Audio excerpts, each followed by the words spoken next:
আসসালামু আলাইকুম। আজকে একটা নতুন ধরনের খাবার আয়োজন করেছি। এটা হচ্ছে বাচ্চাদের জন্য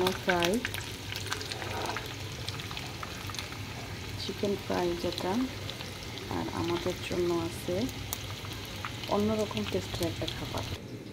সেটা হচ্ছে তেলাপিয়া মাছ সুন্দর করে সমস্ত প্রয়োজনীয় মশলা দিয়ে 2 ঘন্টা পর্যন্ত ডিপ ফ্রিজে রেখে দিয়েছিলাম। এখন এটাকে সুন্দর করে পোড়া পোড়া করে ভাজা করব। তারপর শুদ্ধ একেবারে ঝাল সস, আদা রসুন ছাড়া, পেঁয়াজ ছাড়া শুধু সস দিয়ে রান্না করব, যেটা ভাজা ভাজা হবে। তো খুবই লোভনীয় একটা খাবার। তো পরবর্তীতে ভাজা থেকে শুরু করে রান্না পর্যন্ত দেখাবো ইনশাল্লাহ। আমি একসাথে কতগুলো কাজ করতেছি। এটা আবার আমার মেয়ের জন্য বাদামের দুধ তৈরি করতেছি। বাদাম ভিজিয়ে রেখে এটাকে ব্লেন্ড করে দুধের সাথে মিক্স করে ওরে মাঝে মধ্যে একসাথে কাজ করতেছি।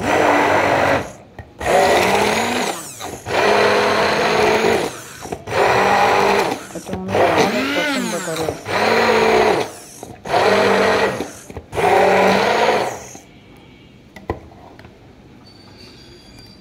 তারপর এটার সাথে আমি দুধ মিক্স করব। দুধ মিক্স করে ওরা আবার ব্লেন্ড করব।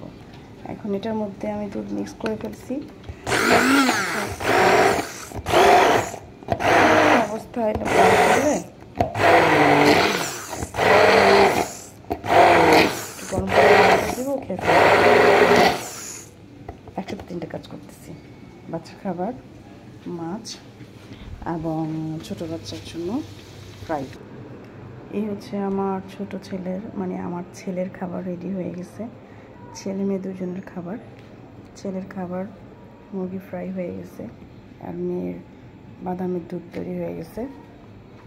এখন আমাদেরটা, এখন একটা একটা করে মাছ আমি ফ্রাই প্যানে ভেজে নেব। দেখি কি অবস্থা।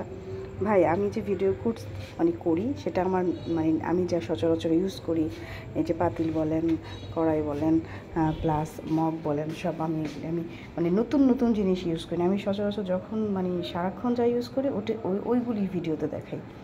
অনেকে বলতে পারে যে আল্লাহ, সে কী ইউজ করে, স্টিলের গ্লাস, তারপরে পাতিল। ভাই, আমি এইগুলিই করি, এই জন্য এগুলোর মধ্যেই দেখাচ্ছি।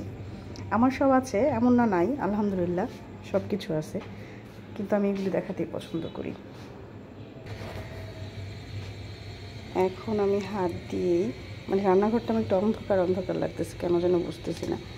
এখন আমি হাত দিয়েই বিসমিল্লাহ করে ফার্স্টে একটা মাছ ফ্রাই প্যানে দিয়ে দিলাম। একটা একটা করে ভাজবো, নয়তো আমার নষ্ট হয়ে যাবে না। একটা একটা করে ভাজবো। আমার মাছ ভাজা আস্তে আস্তে হয়ে যাচ্ছে। একটা একটা করে ভাজতেছি, একটু তো সময় লাগবেই।